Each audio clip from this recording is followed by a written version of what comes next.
तो सत्ता बदलने से कुछ लोगों को लगा कि हम भी अपनी बात कह सकते हैं। यह बात अलग है कि उससे पहले कोई मन की बात नहीं कह रहा था, वो भी इसी बार भी मन की बात करता है। उससे हुआ क्या कि सुभाष चंद्र बोस के साथ क्या हुआ यह पूरे देश को पता चल गया। सावरकर के साथ क्या हो रहा है पूरे देश को पता चल गया। और कौन लोग थे जिन्होंने एक डॉक्यूमेंट पे साइन किए थे और भारत के आर्काइव में रखा हुआ था कि Subhash Chandra Bose is a war criminal, जिंदा या मुर्दा जब भी पकड़े जाएंगे, उस वक्त की ब्रिटिश सरकार, ये बात अलग है कि वो चले गए, उनके हवाले होगा। इस डॉक्यूमेंट को इस देश में किसने छुपाया और किस मकसद से छुपाया, और कौन लोग थे जिन्होंने यह जघन्य अपराध किया। ऐसे ही एक बहादुर है। हमारी समस्या यह है कि जो हमारे दिलों का हीरो है वो किताब में नहीं है, और जो किताब में पढ़ाया जा रहा है वो हमारे दिलों में नहीं है। हमारी संकट यह है, सरकार कुछ चाहती है, समाज कुछ चाहता है। समाज का हीरो कोई और है, सरकार का हीरो कोई और है। लिहाजा 21 अक्टूबर 1943 को सुभाष चंद्र बोस ने भारत की आजादी की घोषणा की। मोयान जो नॉर्थ ईस्ट के अंदर जगह है, वहां से लेके पूरा नॉर्थ ईस्ट उनके कब्जे में था। बंगाल के अखबार पढ़िए जाकर के बंगाल में, और 70 साल का जीवन कोई किसी भी देश के इतिहास में एक लम्हे के बराबर होता है। उन अखबारों में जाके पढ़िए कि सुभाष चंद्र बोस ने जब इस आजादी की घोषणा की तो बंगाल में बंगाली लोग अपने घरों के बाहर जो भी कुछ उनके पास हथियार था उसे लेके सुभाष चंद्र बोस का इंतजार कर रहे थे कि वो जब आगे बढ़ेंगे तो उनके साथ हम चलेंगे। 21 अक्टूबर को उस घोषणा के बाद इस देश में करेंसी भी जारी की और बैंक भी जारी हुआ, और दुनिया के 11 देशों ने, जिसमें यूएसएसआर जैसा देश शामिल है, उन्होंने उस सरकार को मान्यता दी। लेकिन षड्यंत्र कहीं और नहीं, आपके घर में हो रहा था। कुछ लोगों को ट्रांसफर ऑफ पावर से ट्रांसफर होकर के डीएम से पीएम बनना था, इसलिए उन्होंने तमाम समझौते किए। तो जो आदमी 43 के अंदर पूरे लाव लश्कर के साथ देश की आजादी की घोषणा करता है, 47 आते आते वो किस कॉन्स्पिरेसी का शिकार हुआ, यह देश को पता करने में 70 साल लग गए। और जिस शख्स को आपने भेजा उसने कम से कम सुना तो, हमारी तो कोई बात ही नहीं सुन रहा था। हमको तो राइट विंगर कहा जाता था, जबकि राइट विंगर से कहीं दूर दूर तक हमारा कोई लेना देना नहीं था।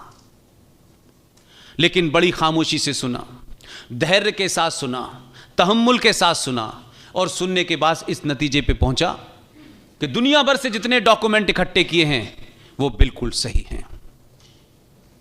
और जब सही बात पता चल गई तो करेज देखिए, ये करेज आपने दिया है, देश ने दिया है, ये ताकत आपने दी है। आप ये मत मानिए कि आपने 23 मई का रिजल्ट देने के बाद आपने बहुत बड़ा काम कर दिया है। हर दिन ये एहसास कराना होगा कि देश तुम्हारे साथ है।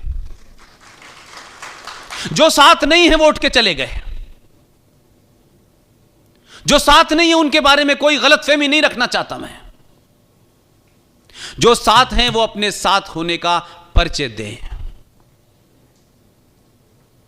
उसने पूरी बात को माना और 21 अक्टूबर को भारत के लाल किले पे दोबारा जाके झंडा फहराया। उन्होंने सुभाष चंद्र बोस की उस ख्वाहिश को पूरा किया जो उन्होंने शौकत मलिक से कहा था कि आपको झंडा फहराना है। और एक घटना का जिक्र इसलिए क्योंकि आप गुजराती हैं।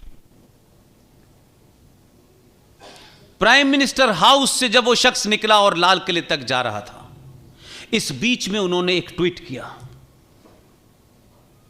वो ट्वीट सार्वजनिक था। उस ट्वीट में क्या लिखा था, मैं ये बात इसलिए नहीं कह रहा कि वो कोई ट्वीट बताना मेरे लिए बड़ा इंपॉर्टेंट है। इंपॉर्टेंट ये है कि देश का प्रधानमंत्री 4 साल तक सत्ता पे बैठता है, सब कुछ होने के बाद जरा समझिए कि जो लोग इस देश में दुश्मन हैं उनकी ताकत कितनी गहरी है, उनकी जड़ें कितनी गहरी हैं। उन्होंने अपने ट्वीट में कहा कि मैं झंडा फहराने जा रहा हूं, लेकिन मुझे मालूम है लोग मेरे बाल नोच लेंगे। ये उनका ट्वीट था। प्राइम मिनिस्टर अगर यह समझ सकता है और यह कह सकता है कि कितने खतरे होंगे कि इस घटना के बाद देश में क्या बवाल होगा, तो मेरी और आपकी क्या औकात है। लेकिन इसके बावजूद भी वो गए। लगातार पूरी team, GD Bakshi, colonel R S Singh, Sushil Pandit, Gaurav Arya, Lalit Ambardar, हम सब ने कहा हम पीछे नहीं हटेंगे चाहे कुछ हो जाए।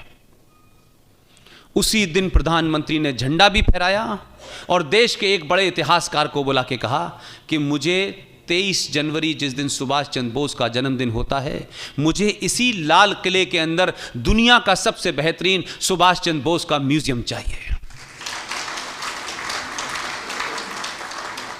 आप में से जितने लोग हैं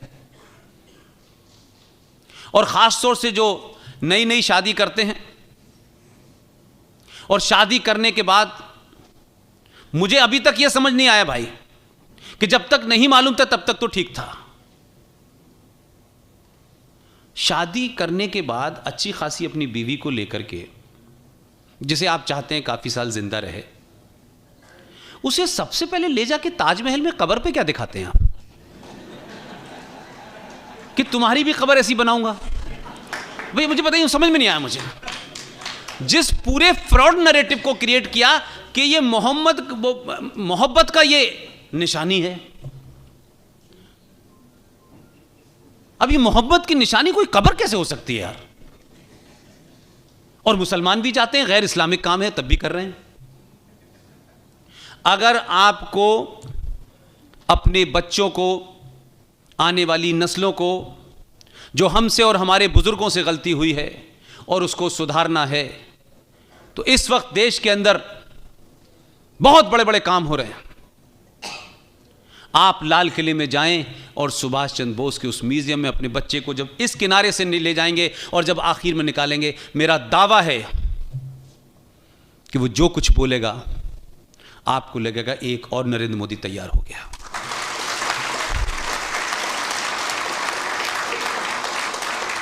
आप किन लोगों की तस्वीर अपने घर में लगाते हैं, किन लोगों की वीर गाथा के बारे में आप बताते हैं। बिना खड़ग बिना ताल दे दी साबरमती का भाव सिर्फ बस समझ में नहीं आता भाई मेरे। यानी ये कहना, ये अपने आप में 21,000 आजाद हिंद फौज के फौजियों के मरने के ऊपर एक तरीके से गाली साबित होता है। 21 लाख लोगों के मरने और लाशों के ऊपर यह देश बना है और हम कहते हैं कि हमें आजादी जो है नॉन वायलेंस से मिली है। हम क्यों झूठ बोल रहे हैं भाई? हमको किसका डर है? जिनको सत्ता से कुछ प्राप्ति करनी है वो झूठ बोलें। मैं समझता हूं कि भारतीय समाज में 90% ऐसे लोग हैं जिन्हें सत्ता से कोई मोह नंग नहीं है, इसीलिए वो सच बोल रहे हैं।